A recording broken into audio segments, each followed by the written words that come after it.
Well, hello, folks out there in YouTube land. Got another big show lined up for you. Oh, yeah. Yeah, another shoe drops for Michigan, and the narrative that they had a lone rogue actor has fallen apart, and it's just an absolute mess, and I had a feeling this was going to happen. You could just tell that bad things were coming down the path. And Georgia's Kirby Smart wants Georgia to take over Neyland Stadium, and they're currently trying to do that by buying tickets, et cetera. We're going to talk all about that. But first, let's get into the Michigan story because it just gets worse and worse. It's like a nightmare, isn't it? Yeah, and it just keeps getting worse and worse, doesn't it? And this story comes out of the Detroit Free Press by Austin Curtright. It says, Michigan booster Uncle T helped fund Connor Stay sign-stealing scheme, and it gets worse. It says the NCAA presented evidence to Michigan this week, suggested a program booster known as Uncle T may have at least partially funded the sign-stealing operation led by Connor Stallions. The NCAA also brought forth evidence implicating an assistant coach. Okay, so the lone actor, rogue thing, gone. Goodbye. And here's the thing. This narrative coming out of Michigan, and we're going to talk about their use of language when it came to the Big Ten dropping their investigation. They're losing credibility left and right because everything they say about this investigation turns out to be not accurate. Let's just put it that way. It could be more accurate. Let me be kind. It says, according to Yahoo Report, the assistant coach was linebackers coach Chris Partridge, who was fired by Michigan earlier today. Partridge had not been aware of Stallion's advanced scouting involvement, according to the report, but still acted after the news emerged to destroy evidence. So the NCAA's findings reportedly led Michigan to back away from a restraining order that they were trying to get against the Big Ten and accept the 3-game suspension. So exactly what we talked about yesterday. They were afraid a bunch of stuff was going to come out. And when you get into court, the judge can ask questions, the other attorneys are going to get involved, and all kinds of stuff can come out that the Big Ten has gotten from the NCAA. And obviously Michigan's like, oh, crap. There's a whole bag of worms there we don't want coming out. So they backed off. It wasn't some deal that they cut. They can say that, I guess. The NCAA has yet to provide evidence implicating Harbaugh in the sign-stealing probe. Also, Harbaugh has denied any knowledge of the scheme. It says a Michigan booster by the name of Uncle T helped fund a Stallion scouting scheme with thousands of dollars. It had to be from somebody. The guy makes $55,000 and he's got 65 people part-time working for him, doing all this stuff. Money had to come from somewhere. And of course, Connor Stallions does have his side gig, which is used vacuum cleaners and refurbishing them and selling them. He has a affinity for vacuum cleaners for some reason. I said, don't disturb me, I'm cleaning my room. So anyway, somehow that money was getting filtered, obviously. I mean, it had to be. And this is on ESPN by Tom Van Haren. Said, of course, it talks about how they fired the assistant coach. And then they said, from the outset, our focus has been on seeking due process. This is from Michigan, and allowing the NCAA to conduct a fair and deliberate investigation. Although the Big Ten has closed its investigation, see that the wording of that is interesting. We are continuing to cooperate with NCAA. Consistent with our commitment, we will continue to take appropriate actions, including disciplinary measures based on information we obtain. Earlier today, Michigan relieved Chris Partridge of his duties due to employee, blah, blah, blah, blah. They're not going to discuss it any further. It says the actions of Michigan in agreeing to discipline and then firing Partridge mark a change in how the institution has viewed the investigation. Information gleaned in the interviews led in part to the exceptions of the Big Ten decision and to Partridge's firing, sources told Thamel. So it was only a matter of time. Look, there was no way only one guy knew about this, and they're saying it's because he destroyed evidence. This is not done. The money came from somewhere.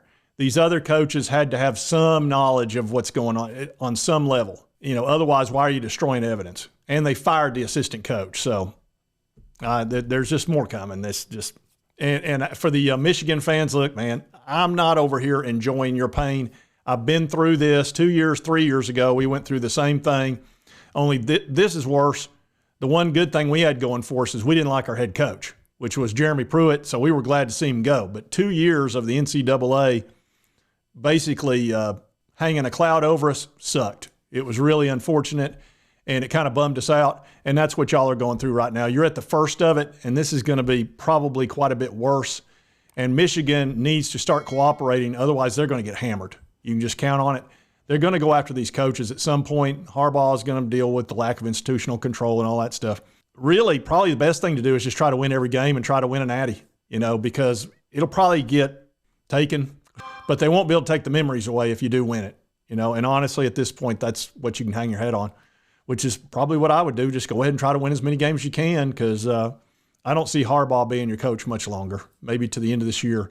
NCAA might actually, normally they're slow as crap, but they might actually rush on this one and try to get something done fairly quickly, because there's just too much going on. NCAA's in there, FBI's in there. There's all kinds of rumors and things running around about what that could be about, which could be even worse than this NCAA stuff. So this is the start of it. Everybody's thinking, oh, maybe this is the end. Maybe it's the start of it. This is going to be one of the biggest scandals we've seen in decades. It just is. And for the Michigan people, I am sorry. I really am. I know y'all are hurting from this. And I know what it feels like. We've been through very similar situation. So it's just not your fault. It's not your fault. I know. It's not your fault. And it's not, and it's really not. And I know everybody likes to clown on them and all that. It's not their fault. They just rooting for their team. They did exactly what we would do. Had we won the last 2 years against Ohio State and won the conference, we'd be fighting this tooth and nail, I promise you. At some point, it's going to come crashing down. I just don't see any way around it. But, that's an opinion. You might differ from that.